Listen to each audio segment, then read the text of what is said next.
I've worked many jobs in my past, but one of my favorite has to be when I worked at a Kroger bakery.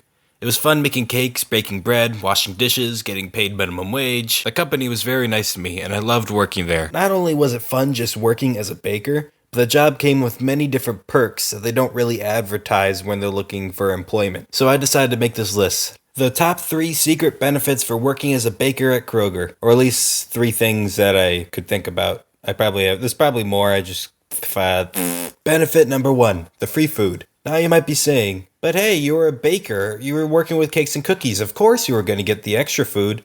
And to that I say, no, you're wrong actually. I was not allowed to eat any of the extra food. My manager told me that all the food that doesn't get sold was still property of the store, and it would be stealing if I were to eat any of it. This was literally the one thing I hated about this job. Most of the extra food we made would just get thrown away at the end of the night anyway. Near the end of my shift, I would need to go to the donut bin and throw out any donuts that we didn't sell that day, and the amount of leftover donuts tended to be between 15 to 60 every night.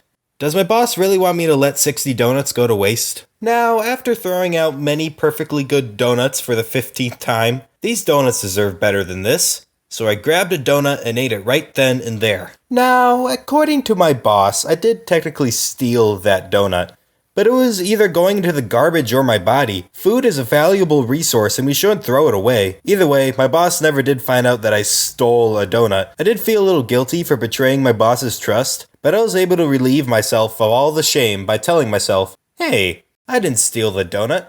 I just threw it away in my mouth rather than in a garbage can. And from then on, I ate a donut every night and my boss never found out. Benefit number 2. Custom gifts. My Kroger had this cake display behind glass full of amazingly decorated cakes that customers could buy for a slightly increased price. Now, one of my closest friends' birthday was coming up, and I had an idea for what present I could give him. I asked the cake decorator in the bakery if I could decorate my own personal cupcake to give to my friend, and she said yes. She set me up with a chocolate cupcake and all the frosting decorating tools, and I just went to town on that cupcake. I covered the cupcake with mint green icing, stuck a bunch of chocolate chip cookies and candy on there, and I placed a balloon birthday topper. Now all that was left was to write a birthday message on top. I needed a message that could be something personal, something that would show my friend just how much I cared about them. After much deliberation, I finally decided on the perfect message to write on the cake.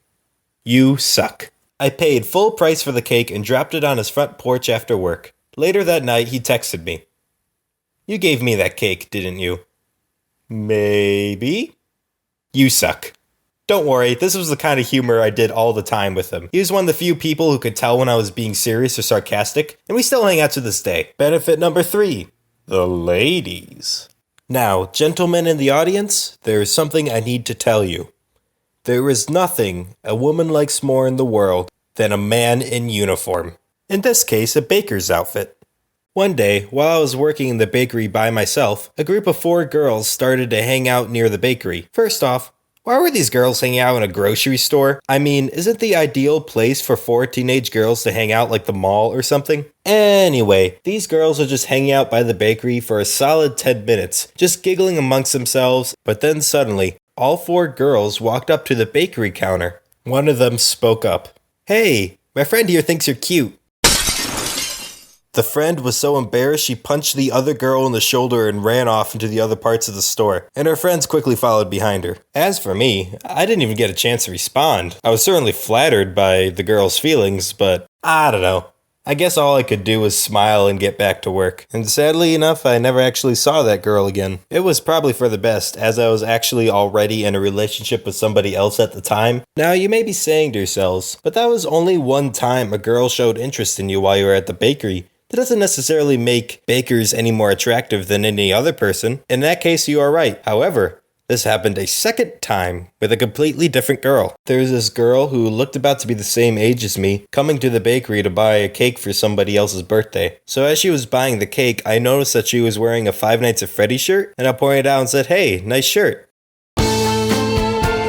And now, since I had established some common ground, we began having a full-fledged conversation. I believe she told me her name was Natalie. I really do not know now. This is like a 3-year-old story. But soon we were chatting about all these nerdy different topics, and we were just getting along very well. And she seemed really invested in the conversation too. There was one point where there was a phone call where somebody was calling the bakery to make a cake order, and I went to go take it, and she stayed at the bakery so we can continue our conversation. It was at this point that Natalie began to bring the conversation in a different direction. She began telling me about her plans for the weekend and how she and all her friends were going out to this fall festival down in a city that was over a half an hour drive away from my home. Yeah, I'm going with a bunch of friends to this fall festival and they all have dates, but not me. Yeah, I'm going alone.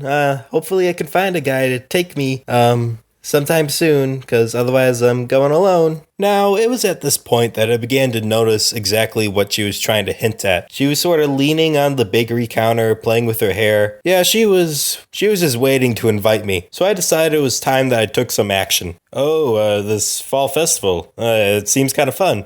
Maybe I'll take my girlfriend to it. The girlfriend I already have. And immediately after I said that, Natalie was like, oh, well, yeah, she'll like it.